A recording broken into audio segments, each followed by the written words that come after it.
ओम ब्रह्मे नमः। ओम ब्रह्मे नमः। ओम। जरा कल्पना कीजिए एक ऐसे प्राचीन एल्गोरिथम की, कोई ऐसा कोड जो आज के ज़माने के C++ या पाइथन में नहीं, बल्कि इंसानी जेनेटिक्स, संगीत के सुरों और ब्रह्मांडीय दर्शन की भाषा में लिखा गया है। हाँ, और ये कोई साधारण बात नहीं है। बिल्कुल नहीं। मतलब ये कोड आज से हजारों साल पहले एक ऐसे इंसान ने डिजाइन किया था जिसका जन्म तो धधकती हुई आग से हुआ बताया जाता है, लेकिन जिसका नाम चंद्रमा की शीतलता पर रखा गया है। आग और चांद का ये जो विरोधाभास है ना, ये अपने आप में एक बहुत बड़ी पहेली है। और सबसे हैरानी की बात तो ये है कि ये कोड आज भी इस 21वीं सदी में भी हमारे समाज में पूरी तरह से रन कर रहा है। एकदम सही कहा आपने। और आज हम जिस विषय की गहराई में उतरने वाले हैं, यानी महर्षि शांडिल्य की विरासत, तो वो वाकई इतिहास, समाजशास्त्र और क्वांटम दर्शन का एक ऐसा अद्भुत संगम है ना, जो किसी को भी सोचने पर मजबूर कर दे। हाँ, और आज के इस अध्ययन के लिए हमने जो स्रोत जुटाए हैं, जैसे कि प्राचीन ऐतिहासिक ग्रंथ हो गए, उपनिषदों की दार्शनिक मीमांसा, वंशावली के पुराने दस्तावेज और यहाँ तक कि इंटरनेट के जो मॉडर्न कोडिंग फोरम्स हैं, उन सबको जब हम एक साथ रखकर देखते हैं तो एक बहुत ही अलग और साफ तस्वीर उभरती है। बिल्कुल। और हमारा मकसद भी यही है कि हम इसे सिर्फ एक प्राचीन ऋषि की जीवनी की तरह ना देखें। जब हम इन सारे स्रोतों को मिलाते हैं तो ये एक मास्टर कंजर्वेटरी यानी पीढ़ियों दर पीढ़ी ज्ञान को बिना किसी मिलावट के सुरक्षित रखने वाले एक विशाल सिस्टम का ब्लूप्रिंट नजर आता है। एक ऐसा सिस्टम जिसने भारत के एक बहुत बड़े सामाजिक वर्ग, जिसे हम शांडिल्य गोत्र कहते हैं, और भक्ति के पूरे वैज्ञानिक ढांचे को आकार दिया है। सही बात है। और किसी भी सिस्टम या फिलॉसफी की जड़ों को ठीक से समझने के लिए जाहिर है हमें उसके क्रिएटर, उसके रचयिता के पास जाना होगा। यहाँ मुझे अध्ययन के दौरान एक बहुत ही बड़ा विरोधाभास मिला, जिसका जिक्र मैंने अभी शुरुआत में किया था। मतलब जन्म आग से, लेकिन नाम चंद्रमा वाला। हाँ, ये विरोधाभास बहुत ही दिलचस्प है ना। ऐतिहासिक ग्रंथों के मुताबिक महर्षि शांडिल्य का जन्म कश्यप मुनि के यज्ञ की अग्नि से हुआ था। तो तकनीकी रूप से अगर देखें तो उनका मूल तत्व ऊर्जा, आक्रामकता या परिवर्तन होना चाहिए, लेकिन शांडिल्य शब्द संस्कृत के 2 शब्दों से मिलकर बना है। क्षण, जिसका मतलब है शांत या पूर्ण, और दिलम, जिसका मतलब है चंद्रमा। यानी उनका नाम ही है पूर्ण चंद्रमा। एग्जैक्टली, पूर्ण चंद्रमा। और ग्रंथों में उनकी सबसे बड़ी और गहरी भक्ति भी चंद्रदेव के प्रति ही बताई गई है। तो मतलब धधकती आग से पैदा होकर चांद की शीतलता की पूजा करना, ये शुरुआत ही बहुत अटपटी लगती है। मुझे तो ये काफी कंफ्यूजिंग लगा। ये अटपटा जरूर लगता है, लेकिन अगर हम इसे दार्शनिक नजरिए से डिकोड करें ना, तो यही उनके पूरे दर्शन का कोर है। देखिए, अग्नि हमेशा ऊपर की ओर उठती है, वो चीजों को भस्म करती है, रूप बदलती है। ये इंसान के भीतर मौजूद असीम महत्वाकांक्षा और ऊर्जा का प्रतीक है। अच्छा, तो आग मतलब हमारी ड्राइव या पैशन? बिल्कुल। लेकिन अगर इस तीव्र ऊर्जा को सही दिशा ना मिले तो वो सिर्फ विनाश करेगी। वहीं चंद्रमा जो है वो शीतलता, ठहराव, शांति और रिसेप्टिविटी का प्रतीक है। शांडिल्य ऋषि दरअसल इन दोनों एक्सट्रीम्स का संतुलन है। वे आग की ऊर्जा को चंद्रमा की शांति से बांधने का सूत्र देते हैं। ऊर्जा का संतुलन। और ये संतुलन किसी एक कालखंड या एक युग तक सीमित नहीं रहा है। मैंने स्रोतों में पढ़ा कि उनके हिस्टोरिकल टाइमलाइन तो इतनी लंबी है कि वो किसी टाइम ट्रैवलर की तरह लगते हैं। हाँ, उनकी उपस्थिति कई युगों में दर्ज है। वही तो, उनकी मौजूदगी सत्य युग से लेकर महाभारत काल तक फैली हुई है।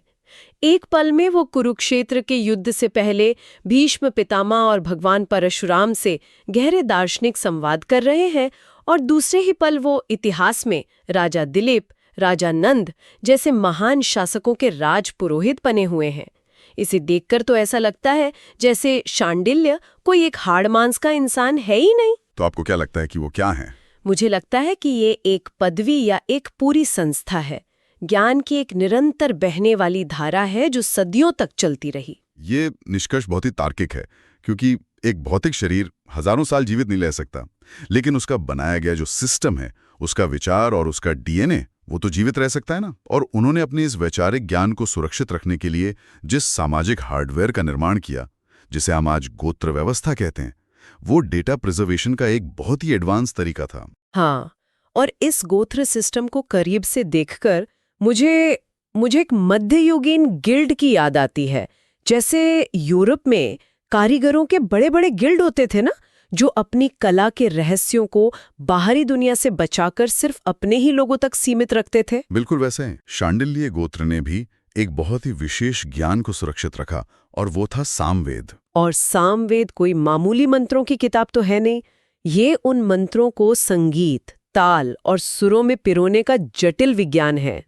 लेकिन यहाँ मेरा एक सवाल है। हाँ, पूछिए। मतलब एक पूरे वेद को उसके सटीक उच्चारण और फ्रीक्वेंसी के साथ हजारों सालों तक बिना किसी डिस्टॉर्शन के कैसे सुरक्षित रखा जा सकता है?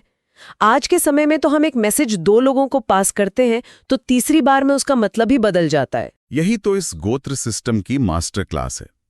इसका जवाब उस बारीक पटवारे में है जो ऋषि ने परिवार के भीतर किया था।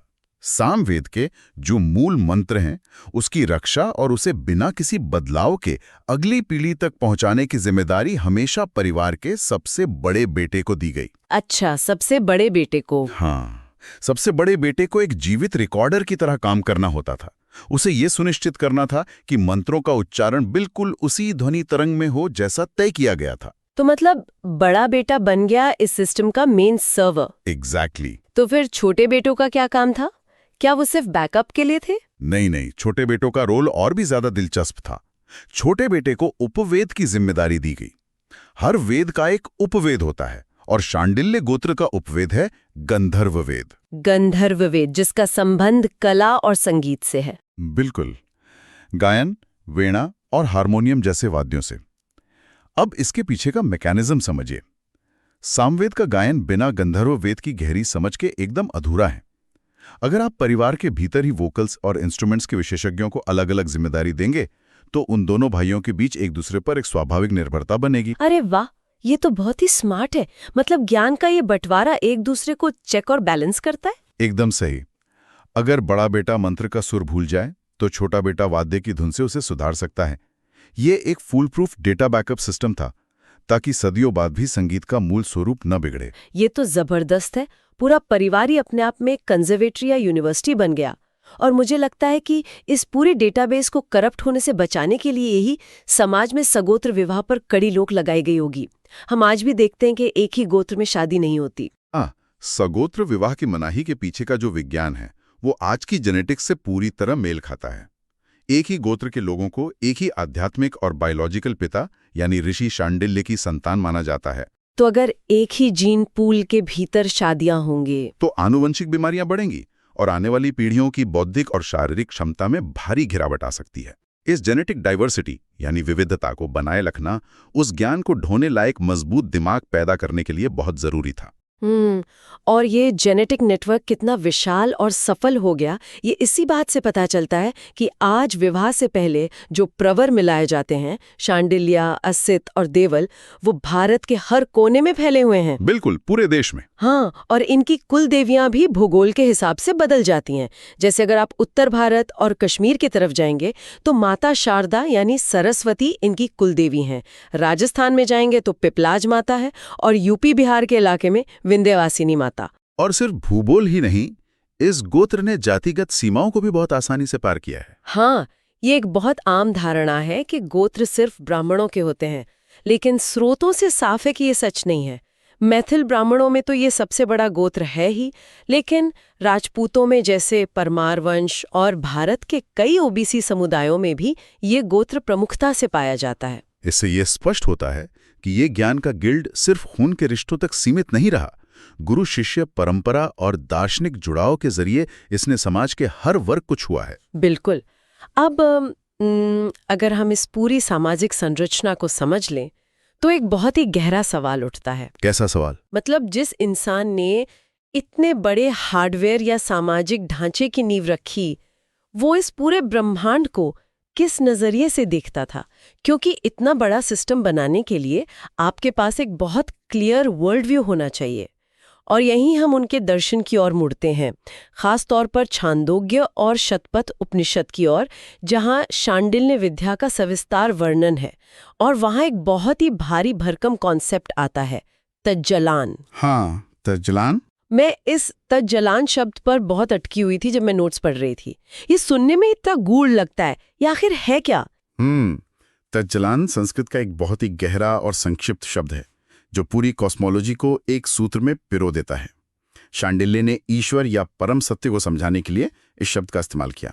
तो इसे डिकोड कैसे करेंगे? अगर हम इसे तोड़ें तो तत् मतलब वह यानी ईश्वर या ब्रह्म, ज मतलब जिससे जन्म होता है, ल मतलब जिसमें सब विलीन हो जाता है, और अन मतलब जिसमें सब जीवित रहता है। ओहो! आसान शब्दों में शांडिल्य ये कह रहे हैं कि ये सब कुछ ब्रह्म है। पेड़, इंसान, तारे, आकाशगंगाएं, शून्य, सब उसी एक ऊर्जा का रूप है। कुछ भी उससे अलग है ही नहीं।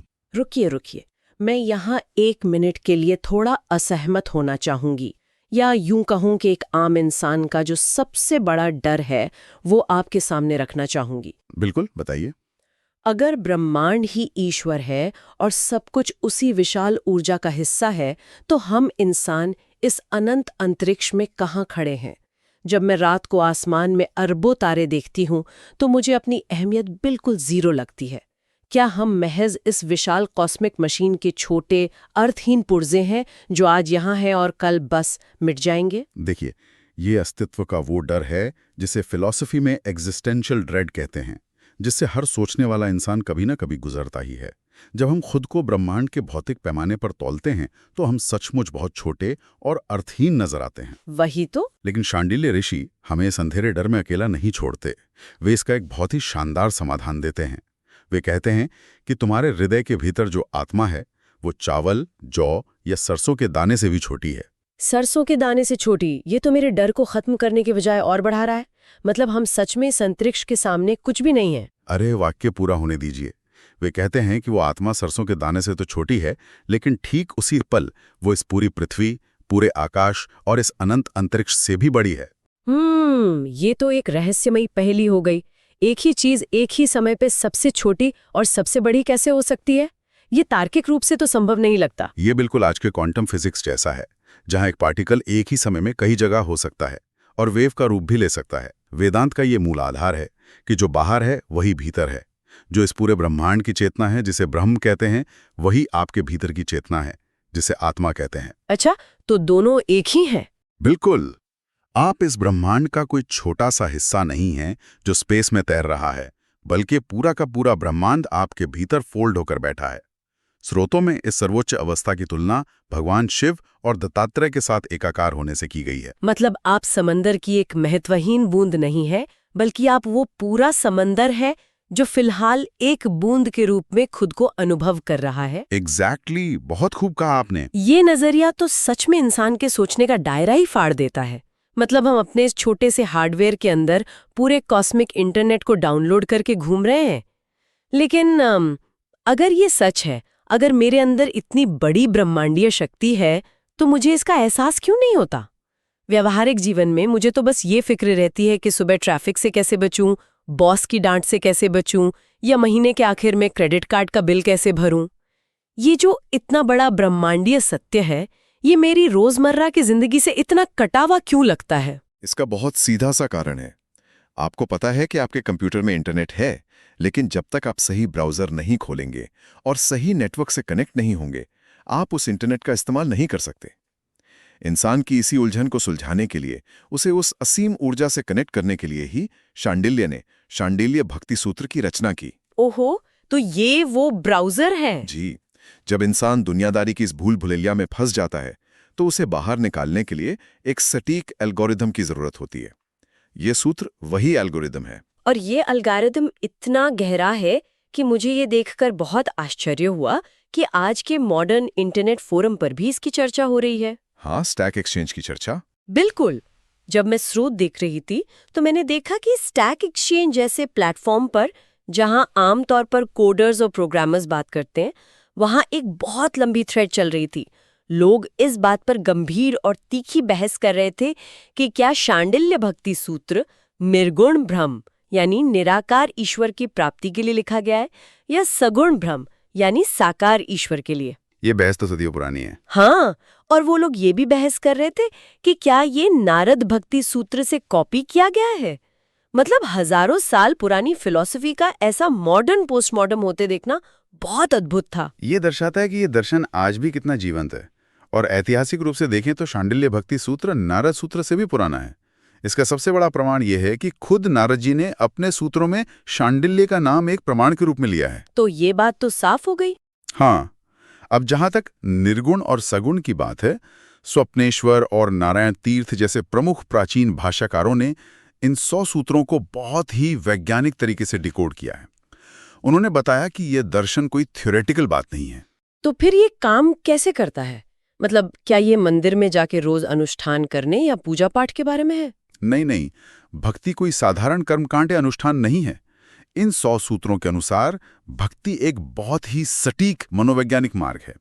ये एक ऐसा सॉफ्टवेयर है जिसे डिजाइन ही इसलिए किया गया है ताकि वो इंसान के सबसे खतरनाक वायरस यानी उसके अहंकार को पूरी तरह मिटा सके। Ego virus. बिल्कुल। जब इंसान कहता है मैं ये हूं, ये मेरी दौलत है, ये मेरी पहचान है, तो वो खुद को एक छोटे से बॉक्स में बंद कर लेता है। जब सर्वोच्च भक्ति के माध्यम से ये अहंकार टूटता है तो इंसान किसी खालीपन या निराकार शून्यता में नहीं गिरता। तो फिर वो कहाँ जाता है? वो ईश्वर के उस रूप में विलीन होता है जिसमें असीम प्रेम और गुण हैं, जिसे हम सगुण ब्रह्म कहते हैं। ये डर या लालच से नहीं बल्कि विशुद्ध प्रेम से संचालित होने वाला एल्गोरिदम है। इस अहंकार और भक्ति के विज्ञान को समझने के लिए जब मैं स्रोत खंगाल रही थी ना, तो मुझे एक बहुत ही खूबसूरत एनालॉजी मिली थी। वो इतनी विजुअल और सटीक है कि मुझे लगता है उसके बिना ये चर्चा अधूरी रहेगी। हाँ, बिल्कुल बताइए। तो मान लीजिए कि हमारी जो अज्ञानता है वो एक पर्दा है और हमारी जो असली आत्मा है, जो उस परम सत्य का हिस्सा है, वो आकाश में चमकते एक असली सूरज की तरह है। ठीक है, आसमान में एक सूरज है। और जमीन पर क्या स्थिति है? जमीन पर हजारों छोटे छोटे शीशे रखे हुए हैं। जब वो एक सूरज उन शीशों पर चमकता है तो जमीन पर आपको हजारों छोटे छोटे सूरज दिखाई देते हैं। संस्कृत में इन शीशों को उपाधि या अज्ञानता कहते हैं। बहुत बढ़िया। हम इंसान अज्ञानतावश खुद को वो छोटा सा शीशे वाला रिफ्लेक्शन मान लेते हैं। हमें लगता है कि हमारा वजूद सिर्फ इस शीशे की बाउंड्री तक सीमित है। अब सुप्रीम भक्ति यानी शांडिल्य की जो उच्च कोटि की भक्ति है, वो फोर्स है जो इन सारे शीशों को एक एक करके तोड़ देती है। और जैसे ही वो शीशे टूटते हैं तो वो जो हजारों छोटे रिफ्लेक्शन थे वो कहीं गायब नहीं होते, बल्कि वे तुरंत वापस उसी एक असली सूरज में जाकर मिल जाते हैं। वेदांत का अद्वैत। बिल्कुल, कोई अलगाव बचता ही नहीं। एकदम सही। भक्ति बाहर से कोई नई चीज लाके नहीं देती, वो सिर्फ हमारे भ्रम के शीशे तोड़ने का काम करती है। लेकिन यार, यहाँ एक और प्रैक्टिकल दिक्कत आती है। वो क्या? अगर हम इस भक्ति सॉफ्टवेयर को अपने शरीर रूपी हार्डवेयर में रन करना चाहते हैं, तो हमारे इस हार्डवेयर के सिस्टम रिक्वायरमेंट्स क्या होने चाहिए? अगर मेरा मन दिन भर ऑफिस की राजनीति, ईर्ष्या, लालच या गुस्से से भरा रहता है, तो क्या ये हाई लेवल सॉफ्टवेयर मेरे अंदर जाते ही क्रैश नहीं हो जाएगा? आप बिल्कुल सही दिशा में सोच रही हैं। बिना सही और अपग्रेडेड हार्डवेयर के दुनिया का कोई भी एडवांस्ड सॉफ्टवेयर क्रैश होगा ही। इसीलिए शांडिल्य विद्या केवल हवाई दार्शनिक बातें नहीं करती। वो हिंदू आचार संहिता का एक बहुत ही सख्त लेकिन जरूरी ढांचा देती है। अच्छा, आचार संहिता। हाँ, इसमें यम और नियम का पालन करना अनिवार्य बताया गया है। ये यम और नियम क्या है? क्या ये कोई सजा के नियम है? नहीं, यम का मतलब है वो चीजें जो हमें समाज और दुनिया के साथ हमारे व्यवहार में रोकनी या अपनानी है। ये एक तरह की सोशल एथिक्स हैं, जैसे अहिंसा यानी किसी को मन, वचन या कर्म से नुकसान न पहुंचाना। और क्या क्या आता है इसमें? इसके अलावा शाकाहार का पालन करना, किसी का हक न मारना यानी चोरी न करना, और सभी जीवों के प्रति करुणा दिखाना। इसके बाद आते हैं नियम, जो हमारे बाहरी व्यवहार के लिए नहीं बल्कि हमारे आंतरिक अनुशासन के लिए है। तो इस आंतरिक अनुशासन को कैसे मेंटेन किया जाता था? इसके लिए संतोष यानी जो मिला है उसमें शांत रहना, अपनी गलतियों के लिए पश्चाताप करना और शास्त्रों को सुनना शामिल है। लेकिन इन नियमों में एक बहुत ही मनोवैज्ञानिक प्रैक्टिस भी है जो मुझे सबसे महत्वपूर्ण लगती है, और वो है दशमांश, दान करना। दशमांश यानी अपनी आय का 10वां हिस्सा। जी, अपने शुद्ध आय का 10% बिना किसी स्वार्थ के दान करना। मैं इस दशमांश वाले हिस्से पर थोड़ा जोर देना चाहती हूँ। आज की भाषा में देखें तो ये सीधा सीधा हमारे उस अहंकार के वायरस पर किया गया एक सर्जिकल स्ट्राइक है। वो कैसे? मतलब इंसान को अपनी दौलत से सबसे ज्यादा मोह होता है। जब आप अपनी मेहनत की कमाई का एक हिस्सा बिना किसी स्वार्थ के मंदिरों, आश्रमों या जरूरतमंदों को दे देते हैं, तो आप अपने अवचेतन मन को ये समझा रहे होते हैं कि ये सब सिर्फ मेरा नहीं है। ये मोह को तोड़ने की एक बहुत ही पावरफुल प्रैक्टिस है। आपने इसे बिल्कुल सही तरीके से डिकोड किया।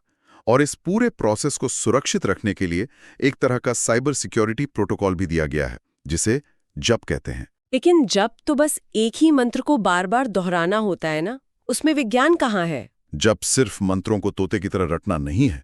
सोचिए, आपका मन एक उफनती हुई नदी है जिसमें सैकड़ों विचार, चिंताएं और इच्छाएं रोज तैरती हैं। ऐसे अशांत पानी में सूरज का रिफ्लेक्शन कभी साफ नहीं दिखेगा। हाँ, पानी हिलेगा तो सूरज भी हिलता हुआ लगेगा। बिल्कुल। जप एक ऐसा मैकेनिज्म है जो एक ही ध्वनि या विचार पर लगातार फोकस करके मन की इस उफनती नदी को शांत करता है। जब मन की नदियां शांत होंगी, पानी ठहरेगा, तभी तो असली सूरज का सही रिफ्लेक्शन पानी में नजर आएगा। ये सुनकर ऐसा लगता है जैसे महर्षि शांडिल्य ने मानवीय मनोविज्ञान और दर्शन की एक पूरी पीएचडी हजारों साल पहले ही कर ली थी। और ये ज्ञान सिर्फ भोजपत्रों या किताबों तक सीमित नहीं रहा। जब मैं भारत के नक्शे पर उनके पदचिन्ह देख रही थी ना, तो पता चला कि ये ज्ञान जमीनी स्तर पर भारत के भूगोल में कैसे रचा बसा है। हाँ, उनके भौगोलिक पदचिन्ह बहुत ही विस्तृत और विविध हैं। भारत के अलग अलग हिस्सों में आज भी शांडिल्य आश्रम मौजूद हैं, जो कभी उनके ज्ञान के केंद्र हुआ करते थे। ये उस समय के डेटा सेंटर्स या रिसर्च इंस्टीट्यूट्स थे, जहां इस ज्ञान को प्रोसेस किया जाता था। जैसे उत्तर प्रदेश के इलाके, मैंने पढ़ा था कि यूपी में सूखर खेत नाम की एक जगह है, जहां घाघरा और सरयू नदी का संगम होता है। वहां एक बहुत ही प्राचीन शांडिल्य आश्रम हुआ करता था। जी। इसके अलावा यूपी के ही जालौन जिले के जलालपुर में भी उनका आश्रम था, जो प्राचीन काल में संस्कृत शिक्षा का बहुत बड़ा केंद्र माना जाता था। सिर्फ उत्तर प्रदेश ही नहीं, मध्य प्रदेश में पवित्र नर्मदा नदी के तट पर संध्या घाट है। वहां के लोक कथाएं बताती हैं कि ऋषि शांडिल्य ने वहां घोर तपस्या की थी और खुद नर्मदा देवी से दर्शन पाकर भक्ति और वैराग्य का वरदान प्राप्त किया था। आज भी लोग वहां वैराग्य की तलाश में जाते हैं। इसके अलावा बिहार के समस्तीपुर में ब्रह्मवन नाम की जगह है, जिसे उनकी तपोभूमि होने की मान्यता प्राप्त है।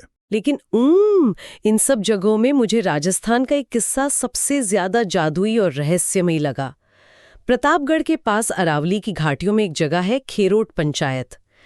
वहां ऐसा लगता है जैसे प्रकृति खुद आज भी उनके तपोबल का सम्मान कर रही है। अब नीलकंठ महादेव के मंदिर का जिक्र कर रही हैं? जी हाँ, वो 400 साल पुराना मंदिर है और कहते हैं कि वहां का शिवलिंग हरे रंग का है। लेकिन जो चीज मुझे सच में हैरान कर गई वो ये है कि चाहे कैसा भी मौसम हो, बारिश हो या सूखा हो, प्रकृति खुद एक निरंतर बहने वाली जलधारा से उस शिवलिंग का जलाभिषेक करती रहती है। ये अद्भुत है ना?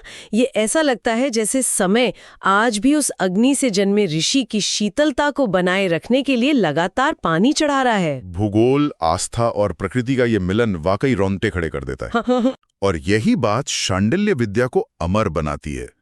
हमने जो सारे स्रोत खंगाले, चाहे वो उपनिषदों का ब्रह्मांडिक ज्ञान हो, गोत्र व्यवस्था के कड़े सामाजिक नियम हो, आश्रमों का भूगोल हो या आधुनिक स्टैक एक्सचेंज की बहस हो, सब एक ही दिशा में इशारा करते हैं। वो क्या? कि शांडिल्य केवल एक व्यक्ति का नाम नहीं है। वे एक ऐसी मुकम्मल व्यवस्था हैं जो वंशावली और जेनेटिक्स को कला और संगीत से जोड़ती है, जो ब्रह्मांड की उत्पत्ति को इंसान की रोजमर्रा की भक्ति से जोड़ती है। अगर हम आज के इस पूरी चर्चा का सार निकालें तो ये हमें एक बहुत जरूरी और कड़वा सबक देता है। आज जब हमारे पास सूचनाओं की बाढ़ है, हमारे फोन पर हर सेकंड हजारों नोटिफिकेशंस आते हैं, तो हम असल में भ्रम के अनगिनत शीशों के बीच घिरे हुए हैं। ये प्राचीन ज्ञान हमें सिखाता है कि इन लाखों शीशों को साफ करने में अपना समय और जीवन बर्बाद मत करो। बिल्कुल, बल्कि उस असली सूरज को पहचानो, अपने अहंकार के शीशे को तोड़ो और सीधे असली स्रोत से जुड़ो। जो भी लोग ज्ञान की, सच की तलाश कर रहे हैं, उनके लिए ये एक बहुत ही स्पष्ट और वैज्ञानिक मार्ग है। ये आपको बाहर नहीं, आपके भीतर की ओर ले जाता है। और समाप्ति से ठीक पहले मैं एक ऐसा विचार छोड़ना चाहती हूँ जिस पे जो भी लोग हमें सुन रहे हैं वो खुद एकांत में विचार करें। हमने शुरुआत में कहा था कि हम सब ब्रह्मांड का हिस्सा हैं और हमारे अंदर पूरी कायनात है। लेकिन शांडिल्य विद्या में एक बहुत ही पावरफुल बात लिखी है। उसमें लिखा है कि मनुष्य इस दुनिया में जैसा संकल्प करता है, यानी जैसी उसकी सबसे गहरी इच्छा होती है, मरने के बाद वह वैसा ही बन जाता है। ये तो पूरी की पूरी जिम्मेदारी हमारी ही कंधा पर डाल देता है। मतलब आप किसी और को दोष नहीं दे सकते। बिल्कुल, कोई और आपका भविष्य नहीं लिख रहा।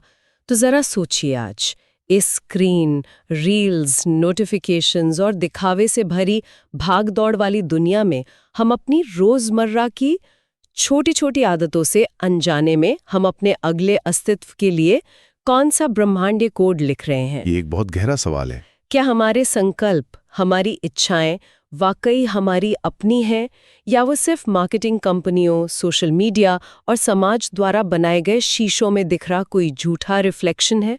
आप वाकई क्या बनना चाहते हैं? इस सवाल के साथ प्राचीन ज्ञान के इस गहरे अध्ययन में आज की हमारी ये गोताखोरी यहीं संपन्न होती है।